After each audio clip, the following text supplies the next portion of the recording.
What is up, players? It's Warboss Tay up in this mug. One of the things I forgot to mention at the end of this video when I'm doing my model showcase here is that I did not shave off all of the flash. So you're going to see on the swords, you're going to see little bits of flash, extra pieces of plastic, a couple mold lines, but surprisingly not too many mold lines on these figures. More just little bits of sprue that I didn't get down to shaving down yet. Normally, what I suggest is that everybody shave your bits before you clip them, or after you clip them out of the sprue, but before you glue them together. In this case, because I'm on a bit of a time crunch and I wanted to go for that quick dopamine hit of having built up models with the glue drying, and I wanted to get this video out there, I did not shave down the flash. So shame on me. But I hope you enjoyed the video anyways, and thank you so much for watching. Having painted these incubi in the metal, full metal figures when they first came out, when they were first released back when Games Workshop was releasing metal figures, I just remember the visceral feeling, like it's like muscle memory.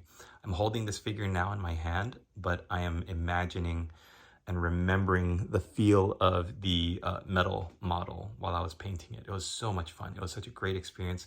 I'm really looking forward to painting these models. Okay, let's get on with the unboxing and review.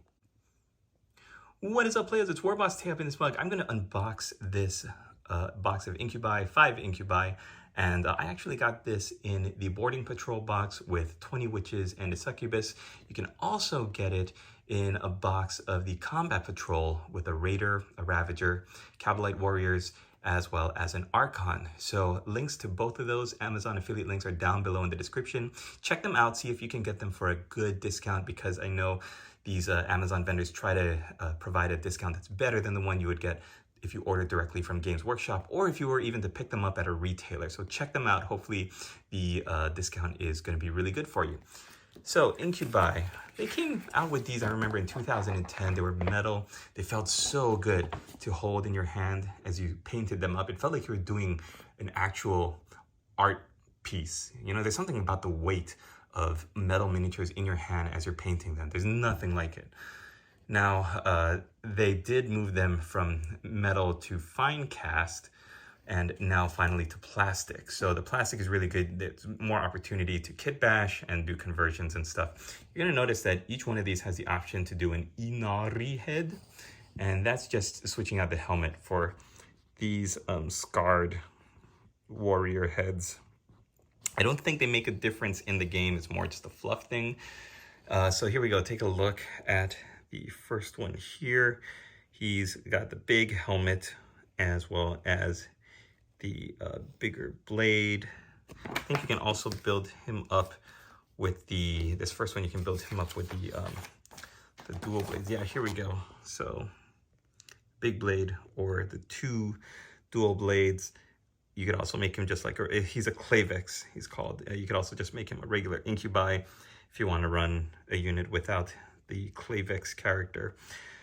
There's no point not having the dual blades. I was reading online that if you have him modeled up as having 1 blade, then he can only use them as that 1 blade.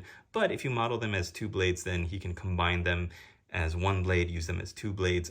It's kind of a, what you see is what you get on the modeling front. So there's no reason not to build him with 2 blades. That's how I'm going to be building mine. All right, and then the look of your models is going to be like this. You see they've also got this little shrine to Cain. I think that is the Eldari and the Drukhari god of murder. Same as the avatar of the Eldar avatar of Cain. And yeah, so you got either the Drukhari Incubi or the Inari Incubi. Again, I don't think there's any difference except like for real fluff and lore purposes. Okay, so let's take a look at the actual models. You've got the torso, you add on a leg, you add on the front, and then the back has 2 spines, 1 for each side. I think I remember the metal incubi having that as well. Then you've got a little butt plate that comes down the back. And then, yeah, here are your options. So let's just double check, see if all of the other incubi, they should be the same. Usually one of them The first one, the model, unless it's specifically a character, yeah. yeah, it looks like they're all the same. Torso and leg, add the front, add the two back bits, and then the butt plate. Then choose the head. The head is interesting. It's not one piece. You have the helmet, and then you have the face plate of the helmet. So that's interesting. Same old, same as the others. All right, let's take a look at anything else. Is there anything else we can glean from these instructions? Except that everything is pretty much the same. Oh yeah, then you got this little shrine. Pops on one piece. Boop. What's interesting is that the models are on 28mm bases, and then the shrine is on 25mm base. Okay, so we're gonna take a look at the figures now that we've seen them. Interesting. I love this like layered plated like scorpion plates. The Drukhari models all have that. The plated armor, and then across the front it looks like this is supposed to be like flayed skin with bones. The faceplate reminds me of those old like Japanese samurai devil masks. I think that's really cool. I like the blades. You've got, it's interesting because they hold them not even on the handle there, they hold them with both hands on these handles in the middle. Or at least that one did. Looks like this guy's holding it on the handle. Maybe that was just one. No, this guy too. I think this is a special one. Yeah, there's those double blades. So cool. There's a little shrine. I like the detail on the shrine. It looks really cool. You can paint it up as, I gotta learn this. I gotta practice not saying really cool. Now that I'm recording more often again. Just clean up the vocabulary, Warboss Tay. Man, read some books or something. Like the faces, they're all screaming, scarred warrior veterans. You can paint the avatar here, the statue, as onyx, green jade, or dark green stone by doing a Caliban green, then shading with Nuln Oil, and then painting up with warp stone, lines of warp stone, and then moot green. Get some really good like marbling effect. Okay, and I like the little back spines also have trinkets that are hanging down from the soul stones and little trinkets, amulet things. So, all right, I'm gonna build these up, see how they go, and I will let you know when they're all built up. All right, players, I built up all 5 incubi. We're gonna start with the Clavex here. I love that his model has more intricately detailed back spines as well as a torso with just a lot more stuff going on. I love that he's collecting spirit stones here.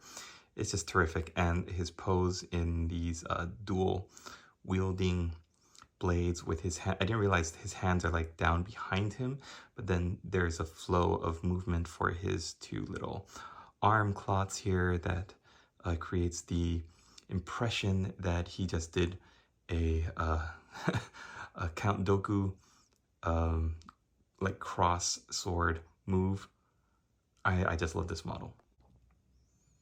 And here's model number 2. I think collecting spirit stones is definitely a thing for these guys. I really like the plated armor, the flayed skin down there, the tabard, and I like the spiky armor coming down on either side. It really reminds me of like a scorpion or like a crab, some creature with like carapace plates.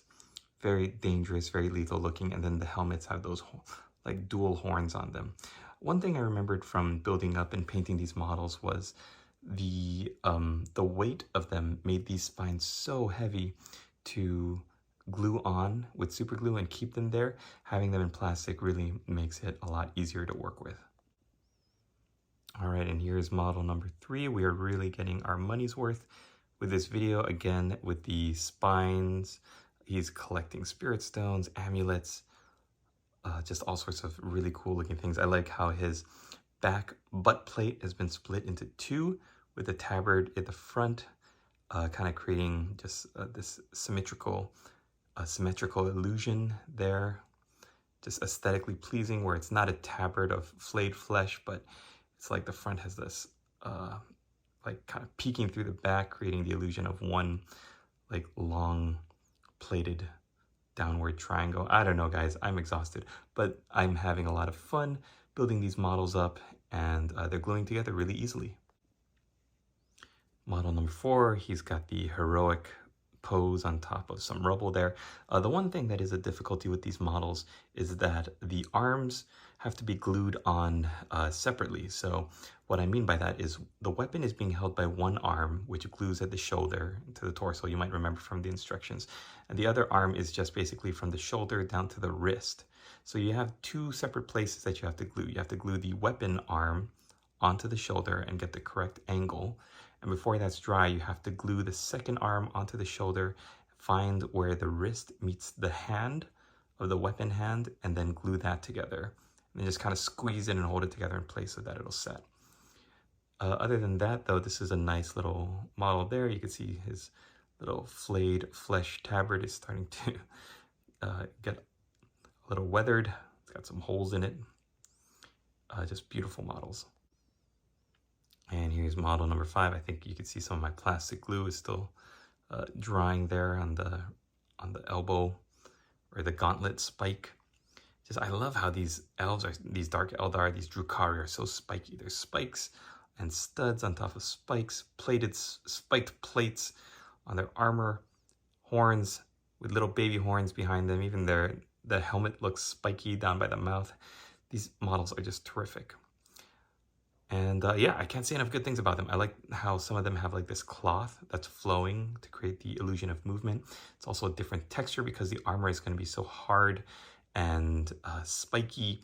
You have some of these soft cloth bits, the flayed flesh, to create also the illusion of some softer textures on these models.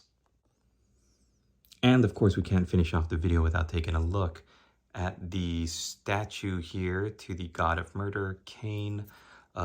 Painting this up in dark green marble with the marbled effects, I think is going to be really nice for this. So thanks for watching, everybody. Hope you enjoyed the video. Check out the link down below in the description.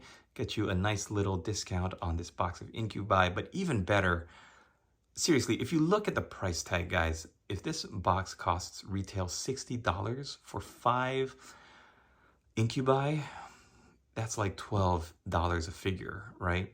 And for only $30 more, you could get 20 witches, a succubus. Like, to me, the savings is just unbeatable. So check out the affiliate link down below in the description to see the discount you would get for the boarding patrol, as well as for the combat patrol. If you are a Drukhari player, I think you're really going to like these models and the discount that you can get by using those links, and you'll be helping out my studio, which is really great. Thanks again for watching, everybody. Join me over on the Discord to see how I go along with these models. Hopefully I can get to spray priming them and then painting them within the next couple of days. All right, thanks again for watching. We'll see you in the next one. Latest, players.